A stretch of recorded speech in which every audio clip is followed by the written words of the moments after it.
चिंचोली डेंबरेवाडी साठवण तलाव जो आहे या साठवण तलावाच्या बाबतीमध्ये एवढा मोठा इतिहास आहे याला की आपण याची कल्पना पण करू शकत नाही। कारण हा साठवण तलाव होणं म्हणजे एखाद्या लोकप्रतिनिधीला PhD मिळण्यासारखा हा विषय असेल असं माझं काम करणाऱ्यांचं मत आहे। कारण आतापर्यंत जवळपास आपण तालुक्यामध्ये 37 साठवण तलाव मंजूर करून घेतले। पाझर तलावाचं साठवण तलावामध्ये रूपांतर किंवा नवीन साठवण तलाव, त्यापैकी माननीय राम शिंदे साहेब जलसंधारण मंत्री होते आणि फडणवीस साहेब मुख्यमंत्री होते। आणि ज्यावेळेस चिंचोलीतील सर्व ग्रामस्थांनी शेतकरी बांधवांनी मतदानावर बहिष्कार टाकलेला होता, त्यावेळेस माझ्या माहितीप्रमाणे मी रात्री 12 ते 12:10च्या दरम्यान गावामध्ये त्या कट्ट्यावरती सगळे शेतकरी थांबलेले होते आणि त्या ठिकाणी फडणवीस साहेबांकडून शब्द घेतलेला होता की या साठवण तलावाला मान्यता द्या। कारण माझ्या अगोदरच्या बऱ्याच जणांनी या ठिकाणी फसवणूक केली होती आणि त्या ठिकाणी फडणवीस साहेबांनी 12:10 समस्त गावकऱ्यांना शब्द दिला होता की मी साठवण तलावाला मान्यता देतो। त्या पद्धतीनं संगमनेर, मालेगाव, सुरडी, रौळगाव आणि चिंचोली डेंबरेवाडी अशा 5 साठवण तलावाला आपण मंजुरी घेतली। त्यापैकी सुरडीचा पूर्ण झालेला आहे, मालेगावचा अंतिम टप्प्यामध्ये आलेला आहे, रौळगावचा पण थोड्या अडचणीमुळे थांबलेला आहे, संगमनेरचा जवळपास पूर्ण झालेला आहे, त्यामध्ये पाणी पण साठलेलं आहे। परंतु दुर्दैवानं हा चिंचोली डेंबरेवाडी साठवण तलाव एवढे याला अडचणी आहेत। एक तर रेल्वे, दुसरा मुद्दा वन खातं आणि तिसरा मुद्दा नॅशनल हायवे। तर आता रेल्वेचा विषय मिटला, वन खात्याचा पण आपण जी वन खात्याची जमीन साठवण तलावामध्ये काही बाधित होते त्याकरता आपण जलसंधारण खात्याची जमीन तरतूद आहे तशी ती जमीन आपण वन खात्याला देतोय। आपण आळजापूरला वगैरे त्या भागामध्ये 3-4 गौडगाव वगैरे भागामध्ये जमीन आहेत शिल्लक, त्या जमिनी आपण त्यांना ट्रान्सफर करतो। त्यामुळे तो विषय माननीय जिल्हाधिकाऱ्यांकडे 2-3 वेळेस बैठका आणि माननीय मंत्री महोदय मुनगंटीवार साहेबांकडे यांची बैठक मंत्रालयात घेऊन तो विषय निकाली काढला होता। राहिला होता विषय हा नॅशनल हायवेचा, कारण रोड सगळा पूर्ण बदलतोय। कारण हा रस्ता जात असताना या रस्त्यावरती पण पाणी साचणार आहे, त्यामुळं साठवण तलावाला अडचण होती। परंतु सुदैवानं माननीय गडकरी साहेबांच्या माध्यमातून या ठिकाणी संभाजी पाटील निलंगेकर, आम्ही सगळे आमदार सगळ्यांच्या प्रयत्नातून या ठिकाणी जो 10 मीटरचा रस्ता मंजूर केलेला आहे त्याच्यामध्ये आता 4 लेन रस्त्याला मान्यता गडकरी साहेबांनी दिलेली आहे। त्यामुळं DPR बनवण्याचं काम चालू आहे युद्ध पातळीवरती, त्याचे कन्सल्टंट वगैरे सगळे या ठिकाणी अधिकारी उपस्थित आहेत। आणि जो रस्ता साठवण तलावामध्ये जात होता त्याला डायव्हर्शन करून असा वर्ण वन विभागाच्या जमिनीतून आणि खाजगी शेतकरी बांधवांच्या जमिनीतून हा रस्ता आपण जवळपास साधारण 350 मीटरनं आपण सरकवतोय।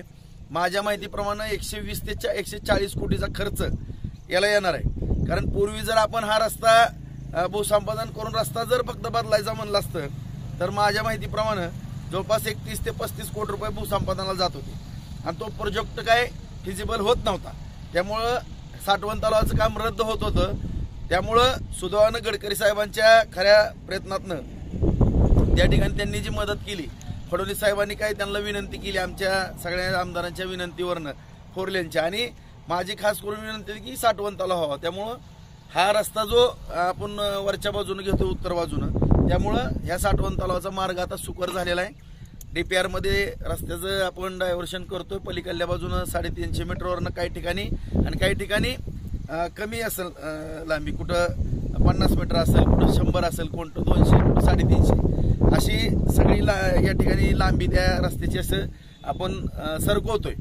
आणि त्यामुळं त्या ठिकाणी रस्त्याचं काम उत्तर बाजूनं होईल आणि साठवण तलावाची साईट जागेवरच राहणार आहे। साठवण तलावाचं पण वर्क ऑर्डर दिलेली आहे, त्याची सगळी प्रक्रिया पूर्ण झालेली आहे। थोड्याफार 1-2 किरकोळ विषय आता राहिलेले आहेत, ते विषय आपण दूर करून लवकरात लवकर DPR या ठिकाणी मंजूर झाला, रस्ता मंजूर झाला की आपल्याला साठवण तलाव सुरू करायला कुठली अडचण येणार नाही। जे काय या पंचक्रोशीतील सगळ्या शेतकरी बांधवांची मागणी होती, काहीही झालं तरी आम्हाला साठवण तलाव होणं अपेक्षित आहे। हा साठवण तलाव लवकरात लवकर व्हावा ही माझी भगवंत चरणी, रामलिंगाच्या चरणी, निळकंठेश्वराच्या चरणी या ठिकाणी प्रार्थना करतो।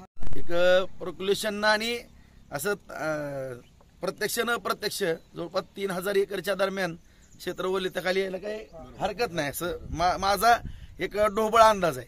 आता टेक्निकली अंदाज जे असतात की त्यांचं हेक्टरवरती असतं. एखादा आता साठवण तलाव गेला की हे 100 हेक्टर म्हणतात, 200 हेक्टर म्हणतात, परंतु तशी परिस्थिती नसते. त्याच्यापेक्षा जादाचं पण क्षेत्र ओलिताखाली येतं. आणि खास करून या ठिकाणी अलीकडचा जो तरुण शेतकरी तो आता जुन्या पद्धतीनं पाणी देण्याची प्रथा थोडी कमी आलेली, कारण पाण्याचं महत्त्व सगळ्याला कळलेलं आहे. त्यामुळे बहुतांश आता जे काय भाजीपाला असेल किंवा फळ लागवड असेल हे मॅक्झिमम आता ड्रीपवरतीच सगळं करतोय. त्यामुळं जर ड्रीपवरती केलं तर पाटानं पाणी देणं आणि ड्रीपवरती ह्याच्यामध्ये जमीन आसमानचा फरक पडतो. त्यामुळं फार मोठं क्षेत्र या ठिकाणी ओलिताखाली यायला काही अडचण असणार नाही.